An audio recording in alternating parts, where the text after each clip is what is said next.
Concept को visualise कीजिए, रट्टाफिकेशन को बंद कर दीजिए। मैंने बहुत ऐसे स्टूडेंट देखे हैं जिनको जब हम डेफिनेशन लिखा रहे होते तो वो डेफिनेशन को रट्टा मारने लगते हैं बजाय समझने के।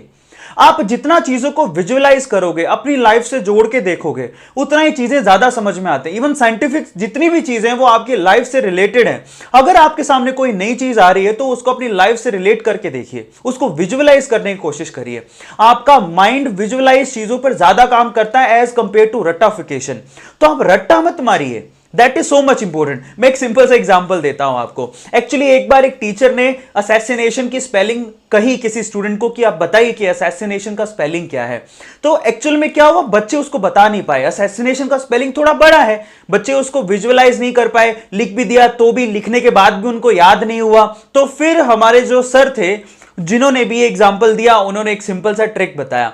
What he was saying is, गधे के ऊपर गधा, गधे के ऊपर मैं और मेरे ऊपर पूरा देश, यू नो। तो उन्होंने जब ये एग्जाम्पल बताया, एवरीबॉडी वो शॉक्ड कि इससे कैसे याद होगा। तो एक्चुअल में गधे के ऊपर गधा का मतलब क्या है, that is S plus S plus S then I and then nation. गधे के ऊपर गधा, एस प्लस आई, गधे के ऊपर गधा, गधे के ऊपर मैं, S plus I plus nation, that is assassination. अब ऐसे करके जब टीचर ने विजुअलाइज कराया तो उनको सभी बच्चों को क्विकली याद हो गई असैसिनेशन की। ठीक है, इसको माइंड मत कीजिएगा, बट समझिए कि विजुअलाइज करने के से हमें चीजें कितनी क्विकली याद होती हैं। अब आप खुद से प्रैक्टिस करके देखिए। जैसे मैंने आपसे कहा कि असैसिनेशन का स्पेलिंग क्या होगा, तो आपको एक बार थॉट प्रोसेस घुमाना पड़ा और आप उसमें गलतियां करोगे। ए और ई में गलतियां होती हैं, लेकिन मैंने जैसे आपको ट्रिक बताया, S plus I plus nation is called assassination. अब आप कभी जिंदगी में नहीं भूल पाएंगे असैसिनेशन की स्पेलिंग क्या है। बस यही ट्रिक है। यहीं से आपका माइंड जो है ना वो बहुत तेजी से घूमता है, बहुत तेजी से आपको चीजों को रिमाइंड कराता है और याद कराता है। अगर आप ये छोटी छोटी ट्रिक सीख गए, विजुअलाइज करना सीख गए, तो आपकी मेमोरी को शार्प होने में वक्त नहीं लगेगा। विजुअलाइज करें बजाय रट्टा मारने के, और जितने ज्यादा कॉन्सेप्ट को आप समझ पाएंगे उतने ही ज्यादा साइंस में आप आगे बढ़ेंगे। और last but not the least, most important पांचवा स्टेप क्या है, डीप ब्रीदिंग करना। That is so much important.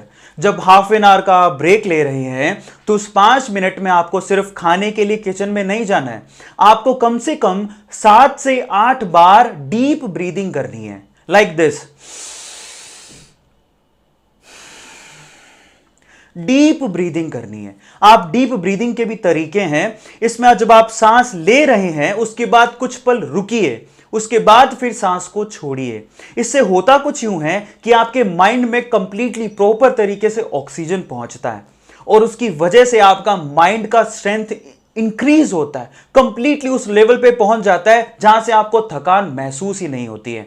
तो उसको कंप्लीट ऑक्सीजन देने के लिए जब आप हाफ एन आवर का ब्रेक ले रहे हैं, तब आप बैठिए, उस 5 मिनट के ब्रेक में 7 से 8 बार डीप ब्रीद करिए। That is so much important, और यह आपका सक्सेस मंत्रा हो सकता है, लाइक दिस।